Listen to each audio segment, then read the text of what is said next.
Hi guys, welcome back to another video. आज है chapter number 7 कक्षा 11वीं business studies formation of a company. Chapter बहुत जरूरी है, लोग इसको ओवरलुक कर जाते हैं, पर हम इसको अगले 5 मिनट के अंदर पूरी तरीके से समाप्त करेंगे। इसी प्रकार से बाकी 6 चैप्टर, अकाउंट्स की थ्योरी, स्टैटिस्टिक्स के मेजरली चैप्टर, ये सब कुछ हमने 5-5 मिनट में खत्म किया हुआ है। चैनल पे अवेलेबल है, तो चेक इट आउट। इस चैप्टर के नोट्स चाहिए मिल जाएंगे डिस्क्रिप्शन में, एक बार चेक कर लीजिए। तो चलो कुर्सी की पेटी बांध लो, शुरू करते हैं फॉर्मेशन ऑफ अ कंपनी। सबसे पहले बात करते हैं कंपनी का मतलब। तो कंपनी भैया एक ऐसी एसोसिएशन ऑफ पर्सन है जिसकी कैपिटल को छोटे छोटे टुकड़ों में यानी शेयर्स में डिवाइड किया गया है। ये सेपरेट लीगल एंटिटी है, यानी कि ये अपने नाम से सारे काम कर सकती है। परपेचुअल सक्सेशन चलता है, यानी कि कोई मरे कोई जिए, कंपनी को कोई फर्क नहीं, कंपनी चलती जाएगी। कंपनीज एक्ट 2013 के तहत ये गवर्न की गई है, अभी 2013 में मॉडिफाई हुआ था।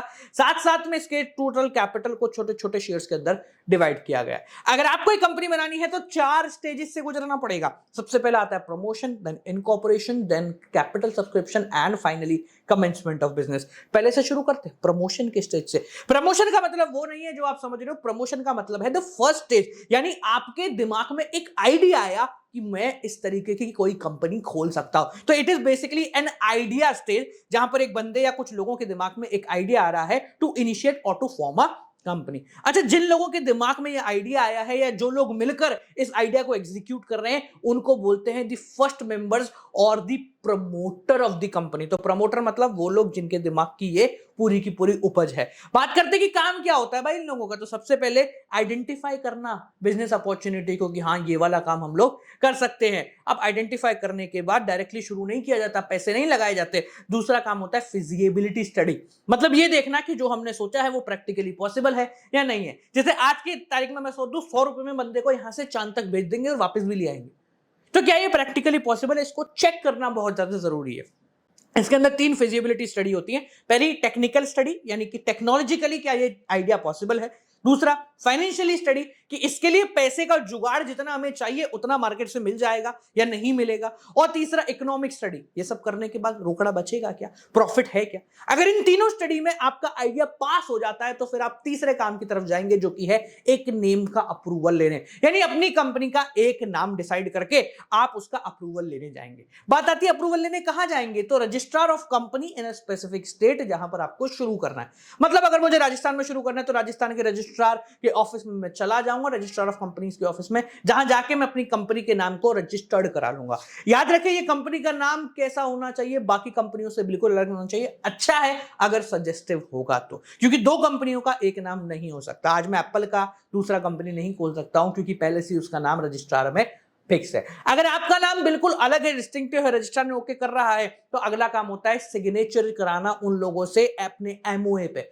एमओए मतलब मेमोरेंडम ऑफ एसोसिएशन, एक डॉक्यूमेंट है। बताते हैं क्या होता है, पहले देखो सिग्नेचर कराना, यानी कि जितने भी लोग वहां पर हैं उन लोगों को बोलना कि भैया आप लोग हमारी कंपनी के पहले डायरेक्टर्स हो और आप लोग मिलकर साइन कर दीजिए कि भैया हम लोग इस कंपनी की नींव रखने जा रहे हैं। अब उन लोगों से आपने साइन करा लिए। साइन कराने के बाद दूसरा काम जो है वो होता है आपका अपॉइंटमेंट ऑफ प्रोफेशनल।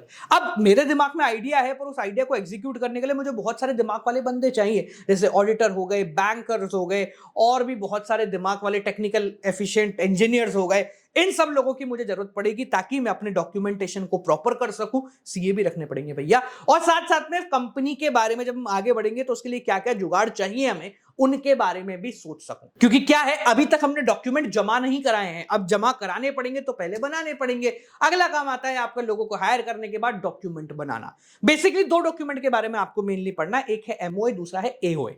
पहले बात करते हैं एमओए, मेमोरेंडम ऑफ एसोसिएशन। ये प्रिंसिपल डॉक्यूमेंट, मेन डॉक्यूमेंट कहलाता है। इसके अंदर सब कुछ होता है, आपके ऑब्जेक्टिव, आपकी powers of the company. Basically दुनिया के नजर में आपकी कंपनी कैसी दिख रही होगी, द आउटर फेस और the outer body of your company is basically known as the MOA. मतलब अभी मेरे में आपको क्या दिख रहा है, गाड़ी दिख रही है, ये दिख रहा है, ये दिख रहा है, ये दिख रहा है, ये तो है ही मुझे। तो ये क्या होगा, ये मेरी आउटर बॉडी हो गई, तो ये मेरी बॉडी का एमओए हो गया। इसको डॉक्ट्राइन ऑफ आउटर मैनेजमेंट भी बोलते हैं, क्योंकि बाहर के लोग इसी चीज को देख रहे होते हैं। सर इसके अंदर होता क्या क्या है, तो इस डॉक्यूमेंट के अंदर आपको नेम क्लॉज मिलेगा, यानी कंपनी का नाम मिलेगा, रजिस्टर्ड ऑफिस कहां पर है इसकी डिटेल मिल जाएगी, साथ साथ में कंपनी का ऑब्जेक्टिव क्या है, पर्पस क्या है, इसके बारे में पता लग जाएगा। कंपनी की लाइबिलिटीज कितनी है, यानी जो मेंबर है उनके अनलिमिटेड है या लिमिटेड लाइबिलिटी है। बेसिकली पब्लिक कंपनी है तो सब कुछ वैसा ही रहेगा जैसे स्टैंडर्ड कंपनी में चलता है। है, कैपिटल कितनी रेज कर रही है कंपनी, मैक्सिमम कैपिटल कितनी रेज कर सकती है, ये कहलाता है कंपनी का कैपिटल क्लॉज। ठीक है, इससे ज्यादा कंपनी रेज नहीं कर सकती है। साथ साथ में एसोसिएशन क्लॉज, यानी कि कितने लोग इसमें साइन कर रहे हैं। अगर एक प्राइवेट लिमिटेड कंपनी तो 2 लोग काम कर जाएंगे, पर एक पब्लिक लिमिटेड कंपनी आप बना रहे हो तो मिनिमम 7 लोगों का सिग्नेचर चाहिए। अब आप बोलो सर कैपिटल क्लॉज में मैंने लिख दिया 100 करोड़ मुझे जरूरत है, बाद में पता चला कि मुझे 200 करोड़ की जरूरत है, तो मैं इसमें अपडेशन करा सकता हूं, कोई दिक्कत नहीं है, मैं लिखवा के अपडेशन करा दूंगा। अब भैया पहला स्टेज यहां पर खत्म हो जाता है, प्रमोटर का काम खत्म। सेकंड काम होता है इनकॉर्पोरेशन, मतलब डॉक्यूमेंट बनाने के बाद क्या करना है, दूसरा काम है डॉक्यूमेंट को सबमिट कराना। डॉक्यूमेंट बनाने के बाद डॉक्यूमेंट ले जाइए और सबमिट करवा दीजिए किसको, आपके रजिस्ट्रार ऑफ कंपनीज को। साथ साथ में फीस की पेमेंट कीजिए और रजिस्ट्रेशन ओके करिए। जैसे ही आपका रजिस्ट्रेशन ओके होता है, वो आपको रजिस्ट्रेशन कराने वाला बंदा यानी कि रजिस्ट्रार सर्टिफिकेट ऑफ इनकॉर्पोरेशन दे देगा कि आपकी कंपनी को हमने इनकॉर्पोरेट कर दिया है, यानी कि बनाने के बारे में ओके कर दिया है, कोई दिक्कत नहीं, आपके डॉक्यूमेंट सही है, आप कंपनी बनाना शुरू कर सकते हैं। कंपनी अब तक बनी नहीं है, बनाना शुरू कर रहे हैं। तो पहला प्रमोटर वाला काम हो गया, उसके बाद इनकॉर्पोरेशन हो गया, अब बात आती है रोकड़ा लेने की। तीसरा आता है कैपिटल सब्सक्रिप्शन। ध्यान से देखना, अगर प्राइवेट कंपनी है तो अपने हिसाब से पैसा इकट्ठा कर लेगी, पब्लिक कंपनी है तो अब लोगों से पैसा हमें मांगना है। तो लोगों से पैसा मांगने के लिए हम सबसे पहले एक प्रोस्पेक्टस बनाएंगे। प्रोस्पेक्टस का मतलब एक डॉक्यूमेंट जिसमें सब कुछ लिखा होगा कि हमारी कंपनी ये है, ऐसी है, इतना पैसा लेना चाह रही है, हमारे गोल ये है, हमारे ऑब्जेक्टिव ये है।